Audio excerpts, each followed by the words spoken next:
Great to be here, guys. So we're checking out this idea that comes into pop culture, ideas such as penis size or breast size, and the reality being that I think the emphasis on ass and vagina, or I call VV, I call the men's genitals, I call them pee-pee.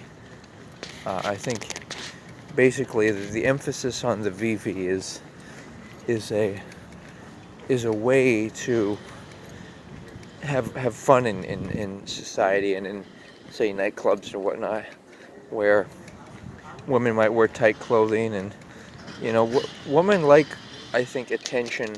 They like people to look at them. They like guys to look at their um their crotch area, the VV. And the reason I'm bringing this up is because I see in society. By the way, first I'm going to do a quick breakdown of my observations. I've done research, seen commentary, seen um, YouTube videos. Of course, I've viewed pornographic films. I have this thought that even before that, I'll suggest that how high of it is it a priority for a person to have a either quote unquote tight vagina or nicely fitting pee-pee. Is it something you really ask? Of course it's compatibility is nice, but is it a key factor in people actually deciding, hey, I want to be with this person. I really like them. That caught my attention and that I vibe with. Like, you vibe with somebody when you have similar cultural interests as they. When you listen to the sound of their voice, it can either turn you on, definitely, the degree of which to which they speak, the formality, uh, that can really turn you on, and other factors, just proximity, being around somebody, you both live in the same area, you want to settle there for your whole the duration of your life, and you frequent same places, you want to be together, and there's such a wide spectrum of attraction, right? And also we have practical factors to consider. Do you want to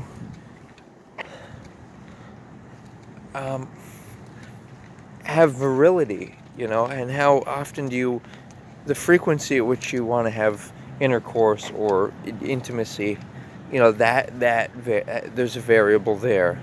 But the most importantly is health and, like, the surface of the skin. I encourage people to use coconut oil as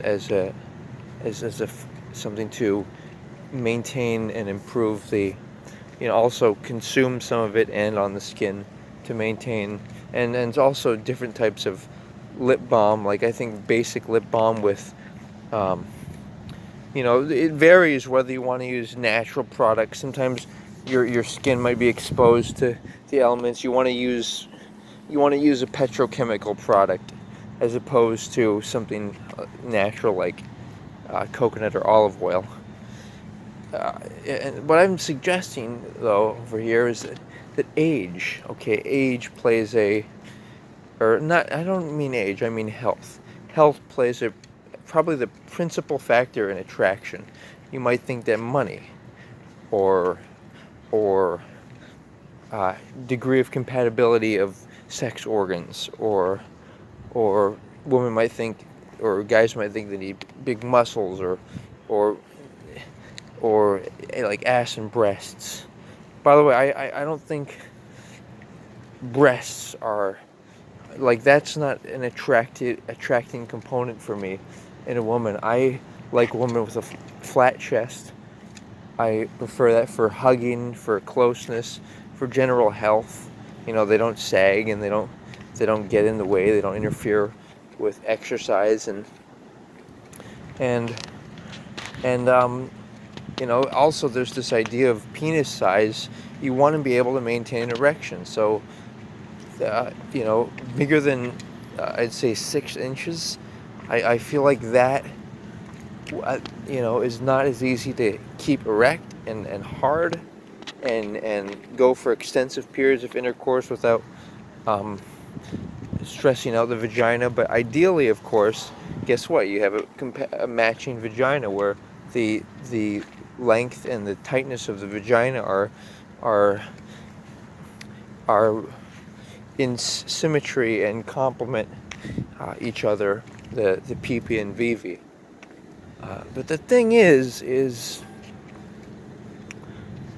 how, some people think that, you gotta have intimacy, you gotta have verbal, physical intimacy, you gotta flirt, uh, you know, you gotta have intercourse in order to see if you're compatible. But guess what? You can determine that quite readily by, first, of course, you see this person, you're friendly to them, and then you can say, maybe go on a date. If you don't know them, like from school, it's good if you know them, but if you don't, it may be necessary to actually say, well, what's this person all about? And you already like each other by nuances like style and demeanor and posture and uh, conversation elements. But there's also, you want to know if you're compatible. You want to know if you're potential dream mates. You can do that over email or perhaps video dialogue. You can even masturbate on video with each other, and you can just kind of see, you want to be able to. People, should consider that you really want to be able to give oral pleasure to someone. And not everyone. And I think this is a huge determining factor in not only attraction, but, it's like, for example, I'll give you an extreme, right? Do you want to have this with a prostitute? Give them oral pleasure? I don't think you do. Especially guys to women. I think oral sex for the woman to men is the penis is a little different than the vagina. Vagina's, I don't want to say it's. I look forward to the idea of orally pleasuring my dream mate's vagina, quote unquote. Right, but that doesn't change. It's like a meaningful thing. But you have to realize this is about. You have to change take away the emphasis of sexuality. Take away the emphasis on sex organs. What you can do and what you should do, I encourage, is put it all on energy. It's all energy. Do you want to invest in this person? Do you want to give them your energy? That's how you just see if someone's your dream mate. Or if they were older or anything happened, would you unequivocally want to be with them? That's something to look forward to. You can actually, if you're with your dream mate, you look forward to getting older and doing different things in life, and not having perfect bodies. You just want to be with each other. You want to hold each other. And that's the ultimate reality. That's the ultimate realization of humanity versus animalism. Just being an animal.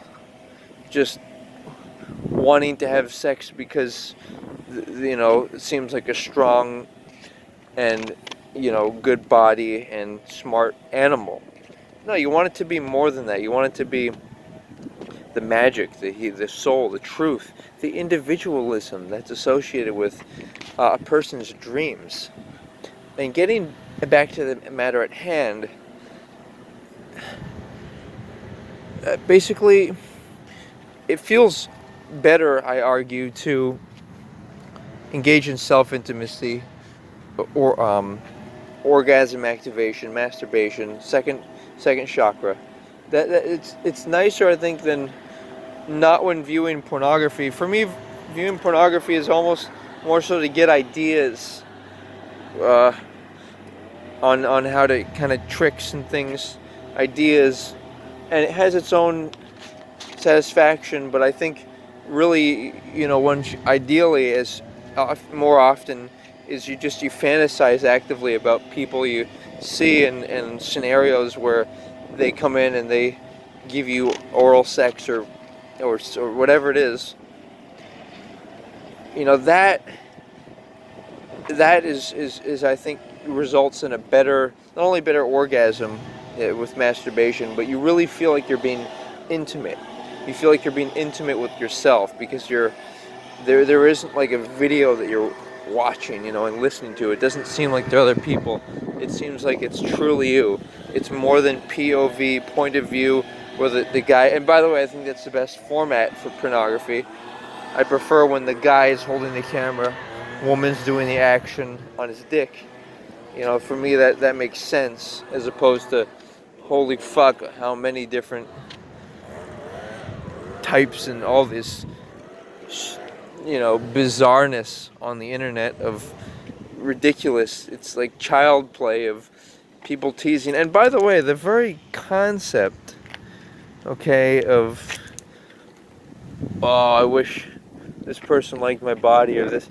No, it's, if you have, say, a wardrobe malfunction, or whatever it is, you shouldn't feel, or just people, whether they like your body or not, you shouldn't worry whatsoever about that. The only person that matters is your dream mate, as far as their attractability and desire for you. That's what matters. So never put power in other people's hands by hoping that they like you, or they're attracted to you, or they're interested in you. And don't leave it to chance and randomness of, oh, I hope they have a nice attractive vagina or penis, and you want it to be something that you like. I think people, like, guys don't think, oh, is this woman's vagina tight? I don't think people think about that. Like in pornography, you kind of, there's this idea of that recurring theme, and maybe if women dress scantily, like show their breasts, that's kind of gets this kind of egoistical train of thought, but the reality being that people don't really, that's not like something you're thinking about, throughout the day, or even in night adult environments like nightclubs. There's just different things. There's so many different things in play, right? That's the main thing to think. And people might think that, oh, I don't like this person because they are with lots of women, or this guy's or pornography, or women's pornography. You get lots of people they're with, but really, all that is it's a tease. They're teasing each other. They don't actually like each other. They're giving each other energy. It's a waste of time. And you might think, well, it's better than masturbation, but guess what? When you masturbate, you're not giving your energy to somebody else. Like, I can tell you, sex is all about pleasing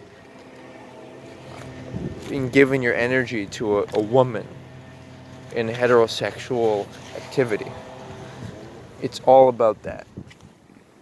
So, and it doesn't feel enjoyable to wear a condom and have intercourse. I think a lot of people agree. And so what you really want is, you want to be a virgin. You want to be with a virgin.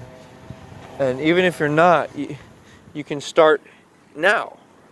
And who would want to be with someone who's not a virgin, right? So that's a concept. And I'm about to wrap it up here, but we've had a nice I'd say I've had a nice breakdown here, some thoughts. I feel like people just need to have a combination of self-respect for their dreams, because okay. The reason I associate sexuality and all this stuff with dreams is because you need energy to pursue your dreams, right? And guess what you do with your dream mate?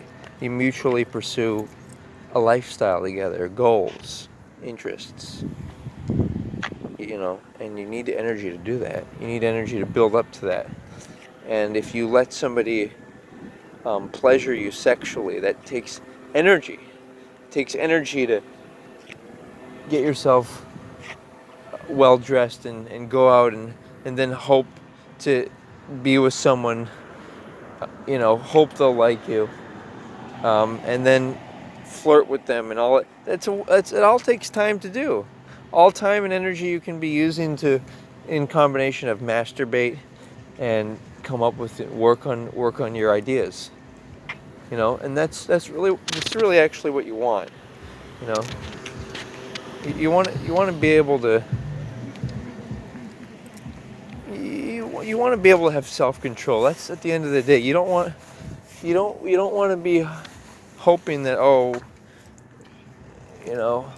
See, what happens is if all you're doing is in pursuit of sex your whole life, what happens is you don't really feel like you're you. You feel like it's an animal energy taking control, and that's not nice. It's not nice to think at the end of your life or at the end of the day that you're just subject to your desires. And by the way, if you don't masturbate regularly, I think this applies to men and women. Guess what's going to happen? You're going to be that energy, that second chakra energy, is going to control you. And as far as the chakras go,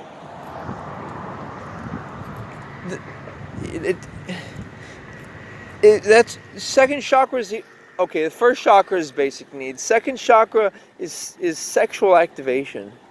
That's more important than the third chakra. Third chakra, I think a lot of psychology they forget to mention the second chakra, but the third chakra they nail.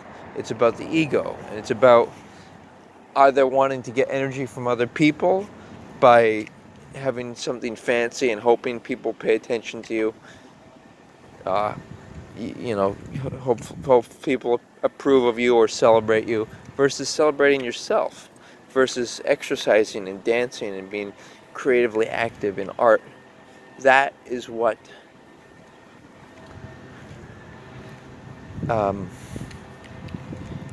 that is what makes things happen. That is what activates the third chakra naturally, not by wanting energy from others, but generating it yourself. You can do that with exercise, creative works, and etc. But what I'm saying is, it's more important to masturbate than exercise. It's more important to have that orgasmic activation than, say, want to think positive thoughts or do self-affirming activities and have nice friends and whatnot. That sexual energy can and will affect your life, and let it do it in a good way. Let it do it in a constructive way, where you can at some point give it to someone else, where it actually is important. Thanks for considering. Aloha.